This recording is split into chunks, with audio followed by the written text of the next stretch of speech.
ఈ మధ్యకాలంలో మన దేశంలో ఎక్కువ మంది పిల్లల్ని కనమనే ఓ సూచన దాదాపు వైరల్ అయిపోయింది.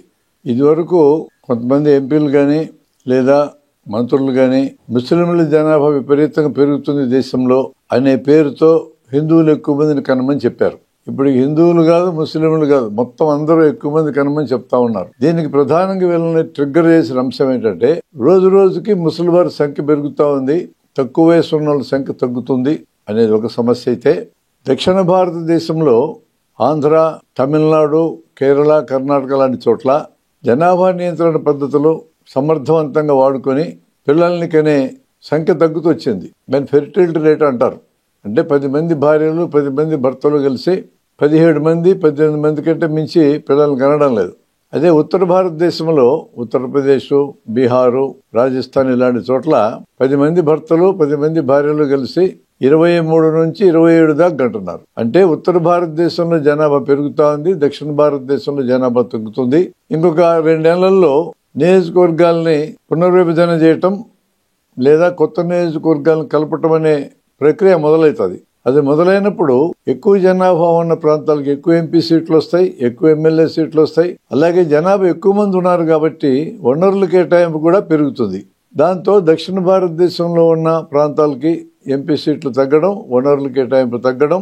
దీన్ని ఎదుర్కోవడానికి జనాభాని పెంచాలని చెప్పి ముఖ్యమంత్రులు మాట్లాడుతున్నారు. ఇప్పుడు జనాభాని పెంచటమా తగ్గించటం అనే ఒక సైంటిఫిక్ ఇష్యూలోకి వెళ్దాం. అసలు ఈ భూమి మీద ఇంతమంది జనాభా అవసరమా? ఈ భూమి మీద మొత్తం మీద ఉన్న వనరులు, అడవులు గాని, నదులు గాని, సముద్రాలు గాని ఉన్న వనరులు ఎల్లప్పుడూ పరిమితమైనవే. మృగవైతే శిలాజ ఇంధనాలు ఇప్పటిదాకా వాడుతూ వచ్చాం. రిన్యూవబుల్ ఎనర్జీస్ లాంటి సోలార్ ఎనర్జీ, విండ్ ఎనర్జీ ఇలాంటి వాటిని సమర్థవంతంగా వాడుకోవడం నేర్చుకోకపోతే ఈ శిలాజాల ఇంధనం ఎక్కువ కాలం ఉండదు. సరే, శిలాజాల ఇంధనం ఒక్కటే కాదు సమస్య. ఈ భూమి మీద ఉండే 92 మూలకాలు మొత్తాన్ని వాడేసుకోవడం మొదలు పెట్టాం. అయినా అయిపోయినాక ఇంకేం మిగులుతుంది? డొల్ల తప్ప. కాబట్టి పరిమితమైన జనాభా ఉండి వనరులను పరిమితంగా వాడుకునేట్లయితే ప్రకృతిలో జంతువులకి, వృక్షాలకి, మనుషులకి మధ్య ఉండే సమతూకం దెబ్బతినకని ఉంటుంది, పర్యావరణం దెబ్బతినకని ఉంటుంది. మరింత ఎక్కువ కాలం మానవ జాతి భూమి మీద ఉండటానికి వీలవుతుంది. ఇతర జంతువులకు లేని తెలివితేటలు మనిషికి వచ్చిన కారణంగా ప్రకృతి మీద పెత్తనం అనే పేరుతో అడ్డగోలుగా వనరులు వినియోగించుకోవడం మొదలుపెట్టి వనరులు మొత్తాన్ని కాజేస్తా ఉన్నాం. ప్రకృతి మీద మన పెత్తనం ఏంటండి? లాస్ ఏంజల్స్ లో కార్చిస్తే మొత్తం మాడి మెసైపోయింది. ఏం చేశారు జనము? తుఫాన్లు వస్తే, భూకంపాలు వస్తే కాస్త ముందుగా కనుక్కోగలం తప్ప వాటిని నివారించడం ఎట్లా సాధ్యమవుతుంది?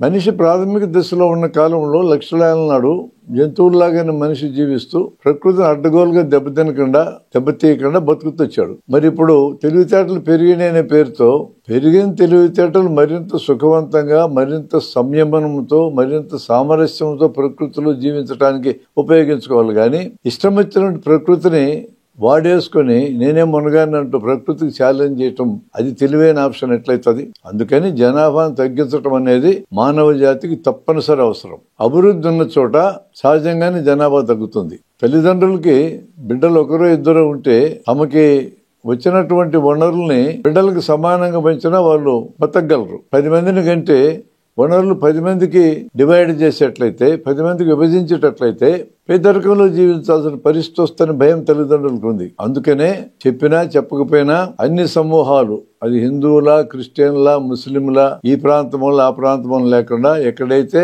అభివృద్ధి ఉందో, ఎక్కడైతే నికరమైన ఆదాయం ఉందో అక్కడ పిల్లల్ని తగ్గించుకుంటూ వస్తున్నారు. Development is the best contraceptive అనే నినాదం అందుకొచ్చింది. ప్రజలను అభివృద్ధి చేస్తే వాళ్ళు జనాభాను తగ్గిస్తారు. అందుకనే పశ్చిమ యూరోపాలో అభివృద్ధి అయింది కాబట్టి జనాభాను బాగా తగ్గించారు. 10 మంది భార్యలు 10 మంది భర్తలు కలిసి 10 మంది పిల్లలను కూడా కంటారు. మనం మధ్యస్థంగా ఉన్నాం. ఉత్తర భారతంలో తీవ్రంగా అంటున్నారు. ఒకప్పుడు చైనా నంబర్ 1 జనాభా అనేది, ఇప్పుడు మనం నంబర్ 1 అయి కూర్చున్నాం. ఇదే పద్ధతిలో జనాభా తగ్గుదల గాని జరిగితే ఈ రోజున్న చైనా జనాభా ఒక 40-50 ఏళ్ళు సగానికి తగ్గిపోద్ది. జనాభా తగ్గితే ప్రపంచానికి నష్టం జరగదు. ఉత్పత్తి చేసే యువజనులు తగ్గిపోతే ఉత్పత్తి ఎట్లా అంటున్నారు? ఎవరి కోసం అండి ఉత్పత్తి చేసేది? షావుకారులు పొట్టలు నింపడానికే ఉత్పత్తులు చేసేది? జనమందరూ పొట్టలు నిండడానికి ఈ రోజు ఉత్పత్తి చేసేది చాలు. ప్రజలు సృష్టించిన సంపదనంతా ఆయుధాల కింద మేటలు పెట్టి ప్రతి దేశంలో ఉన్నటువంటి ధనవంతులు వనరులు కొల్లగొట్టడానికి యుద్ధాలను ఉపయోగించుకుంటా ఉంటే ఏం అవసరం ఇవన్నీ అవసరం లేదనుకుంటే ఎందుకు ఇంత దారుణంగా పుటాపోటీలు పడి ఉత్పత్తి చేసిన అవసరం ఏముంటది?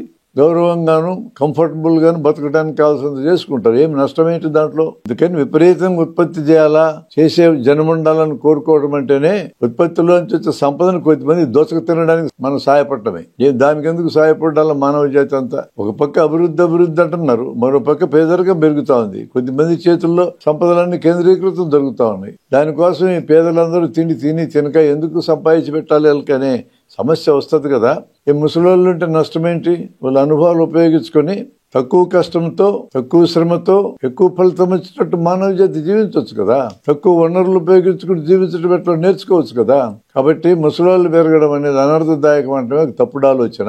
యువత పెరిగినంత మాత్రాన ఆ యువతకి తగిన ఉపాధి చూపించలేని దేశాలన్నీ వనరుల మీద ఒత్తిడి పెంచుకుంటాయి. మన దేశంలో ప్రపంచంలో అన్ని దేశాల కంటే ఎక్కువ యువత ఉంది అంటున్నాం. నిజమే. యువతకు పని ఏది? ఉపాధి ఏది? ఉపాధి లేకనే కదా అమెరికా పోయేది, కెనడా పోయేది, బ్రిటన్ పోయేది, పశ్చిమ యూరోప్ పోయేది, ఆస్ట్రేలియా పోయేది. ఉపాధి చూపించడం చేతకానప్పుడు పిల్లల్ని పెంచమని చెప్పడం ఏంటి? లేదా ఇతర దేశాల్లో బతకడానికి కావలసిన సామర్థ్యాలు పెంచన్నా బయటికి పంపండి, బతుకుతారు. పనికిమాలిన విద్య నేర్పిస్తాం. మనం తయారు చేసే ఇంజనీర్లు, మనం తయారు చేసే డాక్టర్లు అంతర్జాతీయ ప్రమాణాలు దేనికి సరిపోరు. బయట పంపించి ఏం చేస్తారు? ఈ పెట్రోల్ బంకుల్లో పనిచేయడానికి, హోటల్లో క్లీనర్గా పనిచేయడానికి పంపిస్తారా? గౌరవనీయంగా తమ విద్యకు తగినటువంటి పద్ధతిలో జీవించాలంటే మంచి విద్యనివ్వాలి. ప్రపంచంలో ఎక్కడైనా పోయి బతకడానికి కావాల్సినటువంటి సామర్థ్యాలు పెంచండి. ఆ పని చేయరు. విద్యను సంస్కరించరు. కార్పొరేట్ల చేతుల్లో పెడతారు విద్యని. ఆరోగ్యాన్ని కార్పొరేట్ల చేతుల్లో పెడతారు. విద్యను, ఆరోగ్యం రెండు ప్రధానమైన వాటిని కార్పొరేట్ల చేతుల్లో పెట్టిన తర్వాత తయారయ్యే యూత్ దేనికి వెనుకొస్తారు? అట్లాగన్నా చేయరు.